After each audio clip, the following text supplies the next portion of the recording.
Adresa, hem 3 lira falan. Ha? Da ne? Lazım.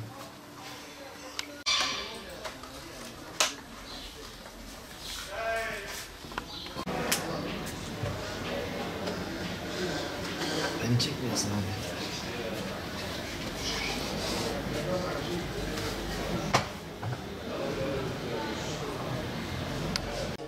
...2010'dan beri bu sektördeyiz. Şu anda bu virüsten dolayı bayağı etkileniyoruz. Koronavirüsten dolayı. İşler düştü bayağı. Fiyatlarda oynama oldu. Fırsatçılar bu arada meydana çıktı.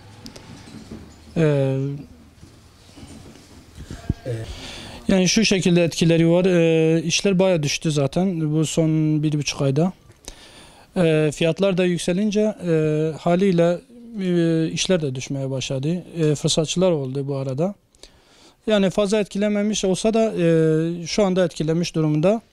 İleride stoklarımız şu anda var ama ileride bu devam ederse stoklarımız da tükenecek ve fiyatlar daha da yükselecek. Mecburen biz de ona göre şeylerimizi alacağız. İleride mesela işçi işten çıkartma olsun artık şeylerimiz neye gerektirirse. Kapatmaya kadar gider yani bu ödemelerde sıkıntı yaşarız. Ödemelerimiz bayağı var. Dolar haliyle dolar yüksek. Onun için bizim sektörde genelde dolar olduğu için ödemelerde sıkıntı şu andan yaşamaya başladık zaten para akışı, nakit akışı olmadığı için.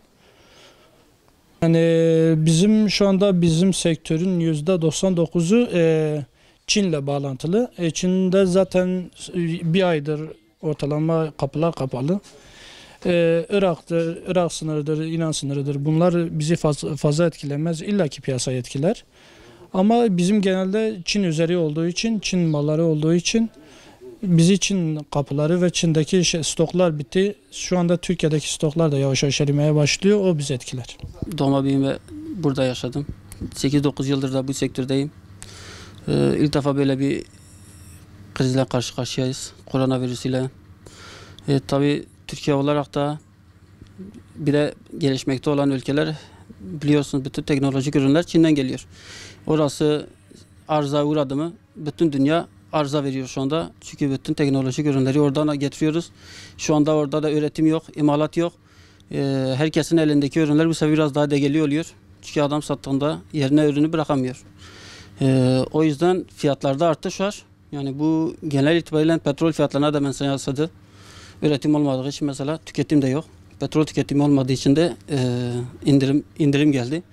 Bu birbirine bağlantılı sektörlerdir mesela teknolojik ürünler. Biz şu anda malzemelerde fazla sıkıntı yaşıyoruz. İnşallah bir an önce bu tür şeyler biter. Bu hastalık biter. İslam için de inşallah hayırlısı olur. Şu anda önlem almak elde değil. Çünkü ürün yok.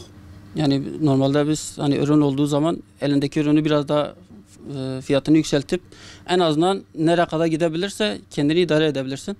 Şu anda bu ürünler de biterse ister istemez bu sefer işten çıkmalar olur, işsizlikler olur. Yani bu tür sorunların önüne alamayız. Çünkü küçülmeye gider bu sektör. Küçülmeye gittiyse de en azından kısa bir vade de olsa bir krize girilebilir. İnşallah o krize girilmeden bu virüsün tedavisi bulunur.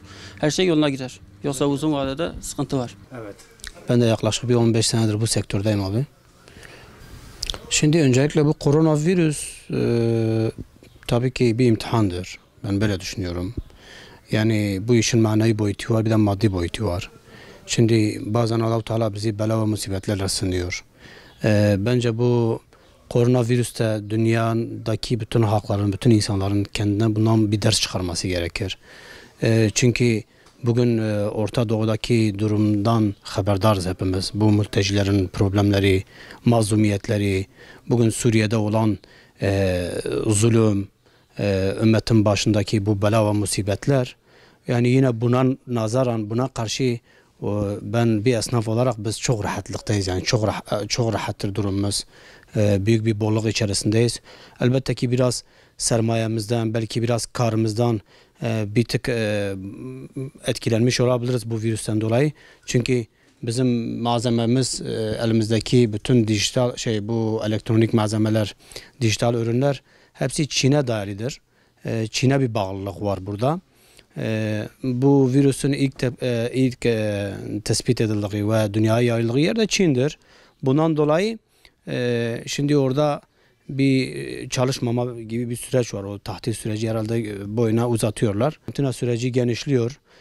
Bu Avrupa ülkelerine ta işte bugün itibariyle herhalde Türkiye'de de bir vaka görüldü.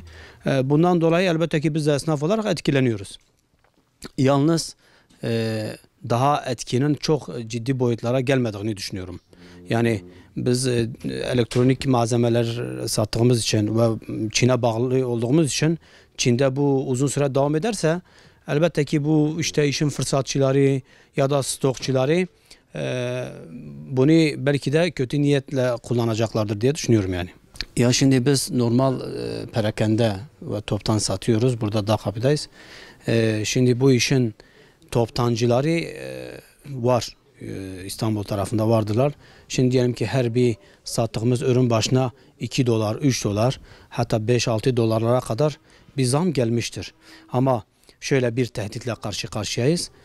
Bu biraz daha devam ederse bu stoklar yavaş yavaş eriyecek ve kimin elinde mal kalmışsa onlar fiyatları daha yükselteceklerdir yani. Daha doğrusu biz hepsini oradan alıyoruz. Mesela Çin'den geliyor, aksesuar, şarjdır, bataryadır, ekrandır. Şu an mesela ekran sıkıntıları var, şarj yok. Mesela bir de yeni bir abi geldi, batarya lazımdı, yoktu. O hani ondan dolayı kriz olabilir yani. Hani biz hani kimsenin dükkana giriş çıkış yok. Biz buradayız. Hani bir aydır hemen hemen bir aydan fazladır. İş hani belki yarıdan daha da düşmüş yani. Yani inşallah hükümetimiz bir çare bulur, ne diyeyim. Parça bulamıyoruz. Mesela ben söket değiştireceğim, şarj yuvası yapacağım. Hani parça bulamadığım için iş olmuyor. Allah inşallah yüzümüze güler de bu virüs hemen olur. İşler bir an önce açılır. Ne diyeyim yani başka? Sıkıntılarımız bu virüs yaydığından beri yani dükkana giren çıkan yok. Yani var, o da bizi bilen geliyor. Yani millet herkes evinde oturuyor, çıkmıyor. Piyasa ölüdür. Allah inşallah piyasayı düzeltir. Yani bu virüsü başımıza def eder. Hani ben müşteri zaten boş geliyor. Ben hatta kiram gelmiş, kiramı bile ödemiyorum yani. Ödeme yapamıyorum yani. Sıkıntı yok. Mesela ekran lazımdır, bulamıyorum. Allah'tan mesela eski telefonlar hurda murda var. Gelen telefonlardan ondan tedarik edip oradan oraya veriyorum. Hani bir şekilde kendimi çeviriyorum yani.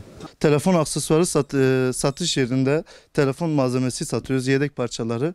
Bizim de ürünler genelde Çin üzerinden geldiği için insanlar da tedirgindir. Hani eşyadan bulaşır mı, bulaşmaz mı? Öyle bir durum söz konusu. Eşyadan zaten bulaşmıyor, canlı varlıktan bulaşıyor ama ister istemez bizim sektörü de bu etkiliyor. Bir de malzeme Çin'den gelmediği için gümrükler kapalıdır şu anda.